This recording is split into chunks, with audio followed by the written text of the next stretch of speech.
Hello and welcome. This is Jennifer. Sorry I've been kind of missing in action lately. I just needed to take some time to spend with family. We did a little bit of traveling and now I'm trying to get back into the swing of things. I actually have a video today with a lot of cards. I was having trouble finding my mojo again, so I just dove right in and made a bunch of cards at once. I'm going to share those with you today. They all use a common technique that I think you would really like. It's one that I've done for many years, but I haven't done in a while, so I wanted to be sure to share it with you. It's creating a faux textured metal background, and that's what I have in the middle of all of these cards here. I'm going to show you some masking tips and some other things along the way.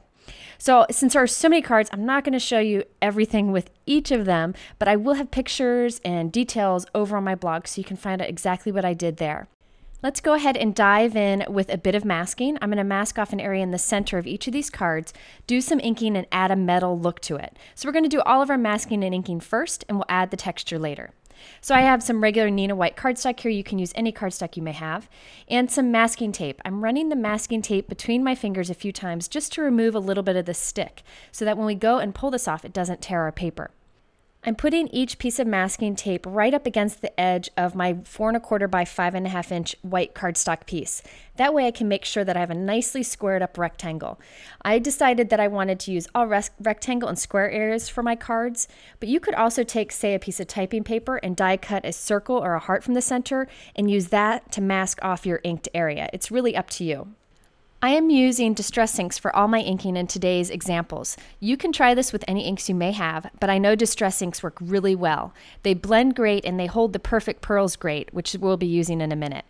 So I have an ink blending tool here with the new Mermaid Lagoon color. This is like a bright turquoise. I start kind of on the tape and pull the ink in towards the white area. This helps give a nice blended look. Now I'm blending this together with the Blueprint Sketch. This is even newer distress ink color, and it's probably my newest favorite. It is like a bright royal blue that just can't be beat. So I'm applying this towards the bottom and working my way up. Now to make sure these two colors blend together, you want to overlap them quite a bit. It's really important to overlap the two colors in a pretty significant amount because that will ensure that you get nice blending. Now it's time to give it kind of a metallic look here in this inked area. I have Perfect Pearls, which is a product that's been around for ages and comes in a ton of colors. This is a pigment powder from Ranger and it's super high quality. It has a built-in resin so it doesn't rub off as much as other pigment powders. This is everything that comes in the Perfect Pearls metallic pack. I just got this to kind of replenish my stash. This stuff lasts forever.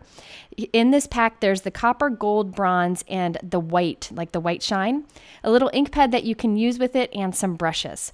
Now, I'm just going to be using the gold and the white Perfect Pearls from this. The white gives kind of a silvery look, and the brushes that you see here. Before you open your little Perfect Pearl jar, you want to tap it on your table so you don't get kind of a cloud of Perfect Pearls when you open it.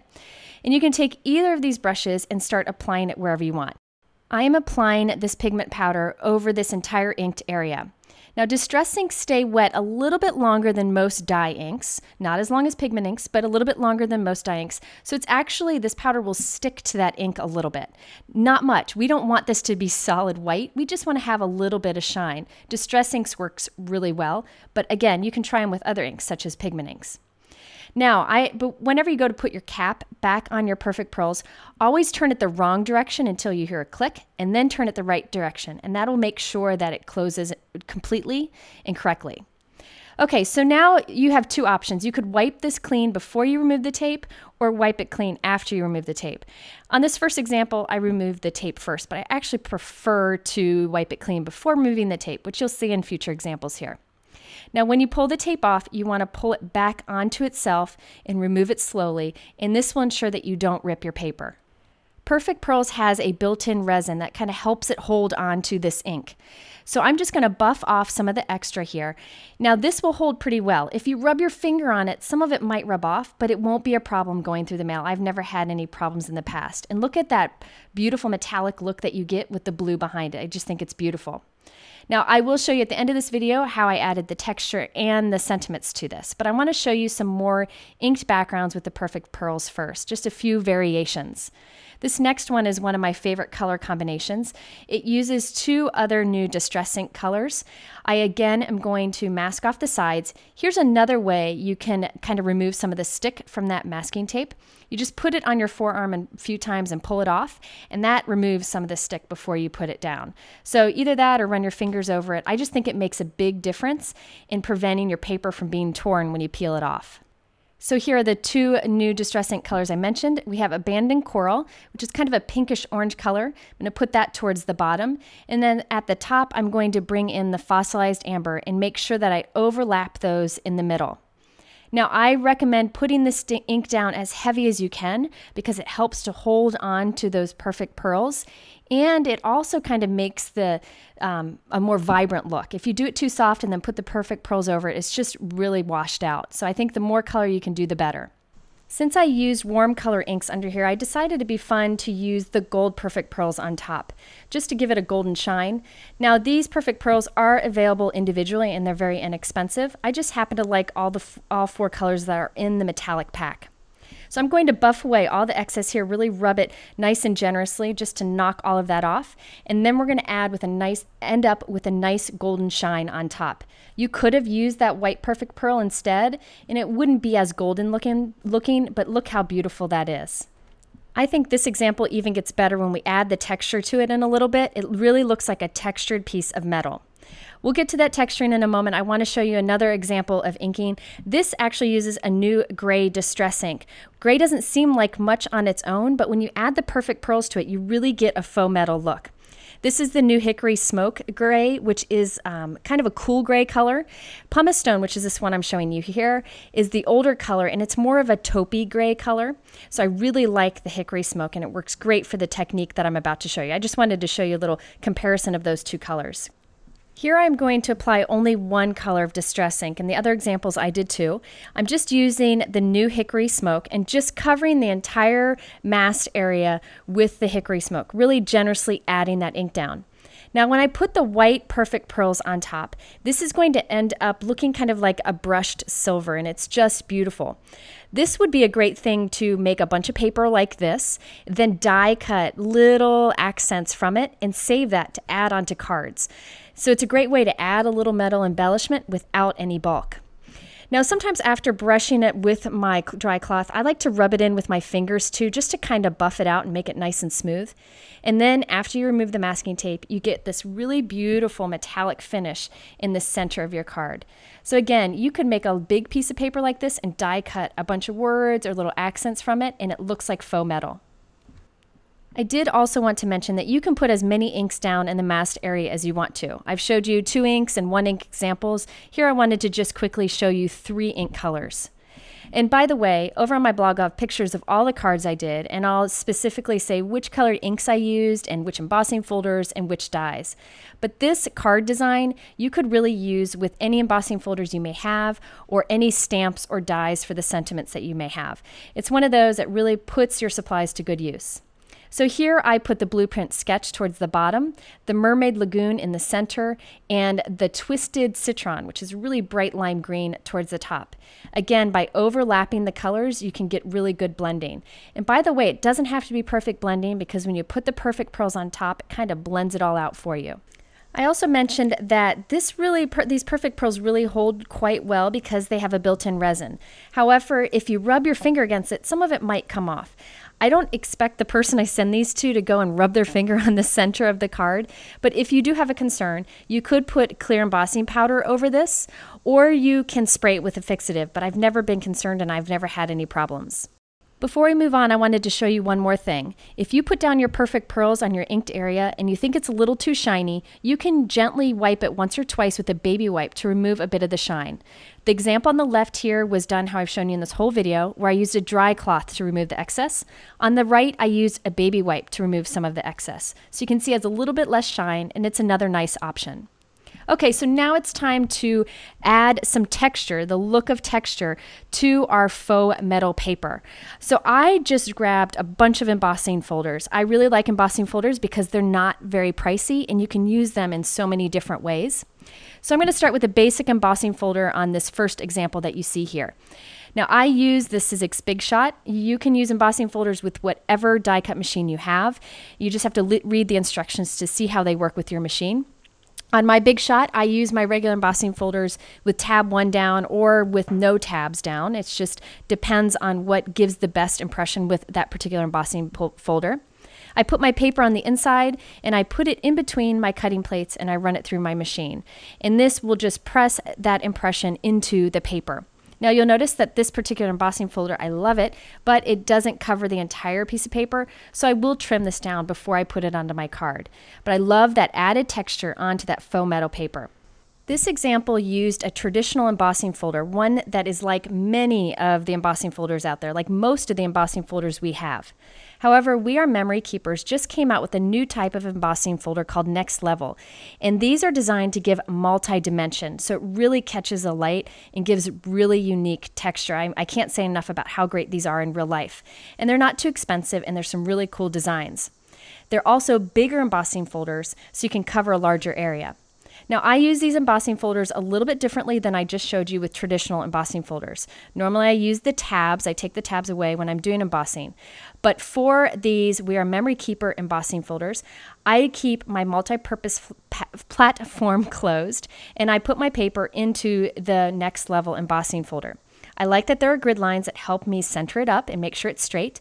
And I put it down on the platform and I only use one cutting plate. I put that on top of it and I run it through my machine and I found that that puts the right amount of pressure onto the paper. If I did it like a traditional embossing folder, it seemed to be a little too much pressure. However, you can use these folders with whatever die cut machine you may have. You're just going to need to play around with what sandwich recipe works best with the folder. And you can also add cardstock shims behind it if you're not getting enough pressure. Now for this example here, I'm again just putting it right on top of my platform, putting one cutting plate over it and running it through. And look at this beautiful multi-dimension that you get. It's not just raised areas and flattened areas. There's a little bit in between, like some mountains and valleys that are just beautiful. I wanted to show you a few more examples of these Next Level embossing folders. I'm just going to show you the results. This one is one of my favorites. It's this floral embossing folder. And when you remove it, you get great amount of texture here. You can see the different levels on this one. And I really like how that texture gives that faux metallic paper an even more metallic look. This next example is another favorite of mine. This is that gray area that we created that looks like a brushed silver and a geometric looking embossing folder. For this one, I felt I needed a shim underneath it, so you can see my metal shim. You could use just layers of cardstock for a shim instead.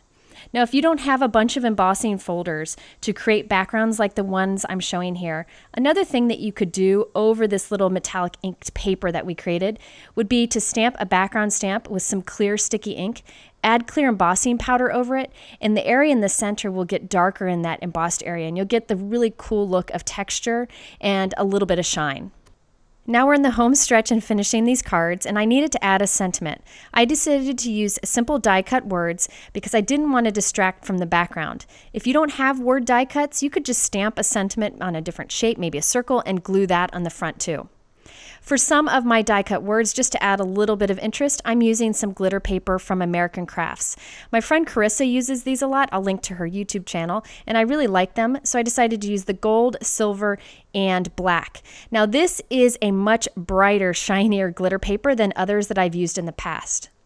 I decided to use Stick It, which is a very thin double-sided adhesive that's perfect for putting adhesive on the back of thin die cuts. So I cut a piece of the Stick It that's a little bit bigger than the die cut or the die I'll be using, and I'm putting that onto the back of my glitter paper. So I just remove one side of the release paper, stick it down, and then cut the extra glitter paper away. So now I have glitter paper with adhesive already on the back, and this is great when you're using intricate dies because you don't want to have to try to put the glue on after you've cut it. So I have a thanks word die that's very detailed. Run this through my machine. I have a shim under there. If you don't have that metal shim, you can use a few pieces of cardstock. That just gives a little more pressure to cut through these layers. So now I have this intricate glitter paper die cut with adhesive already on the back. So I did that with the word sentiment for all of the different card examples. And I wanted to show you one way you could put this down. It kind of helps you out.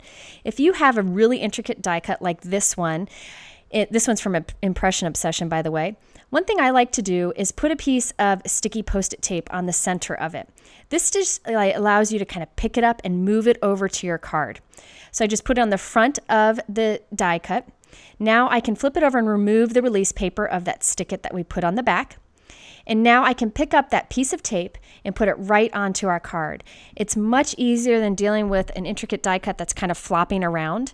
I can just press that down, and now I have it where I want it placed. Now, one of the things I really like about the Stick-It product is it doesn't stay stuck until you use your fingernail or a bone folder to press it down, to rub it in place. So if you put it down and you're not happy with where you put it, you can pick it up and move it and then press it down. Now I trimmed this piece down and I put them onto note cards. Some of my cards here are 5 by 5, some of them are 4 1/4 by 5 1/2. But with all the texture in the background, I really want to make sure it sticks. I used my stamp runner under there, but I'm also going and squirting a little bit of matte multi-medium, a strong liquid adhesive, underneath the corners just so I can be sure they don't start peeling up.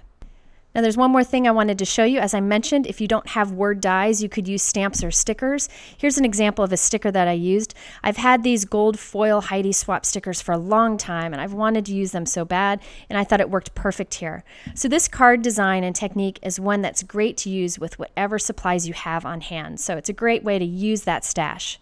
However, if you are interested in the specific things I used on each card, it's kind of hard to find them all in the YouTube description below. So I recommend going over to my blog. I'll have pictures of each card and list out the exact supplies I used on each in case you want to get the same look. And I have to say, I really appreciate you sticking with me through this whole video. I did a lot of cards, and really honestly, the only reason I did it is I was struggling creatively, and I find the best way to kind of get that creativity back is to make a bunch of cards for friends. That kind of cheers me up and gets me going, so that's why there's so many that you see here. Again, everything is in the YouTube description below, or you can head over to my blog at jennifermcguireinc.com. Before we go, I have a little message from my Lila. Did you want to say something? Hi. What else do you want to say? I don't know. How about have a good day? Have a good day. What are you going to do today? I'm playing Play-Doh. You want to play Play-Doh? What else?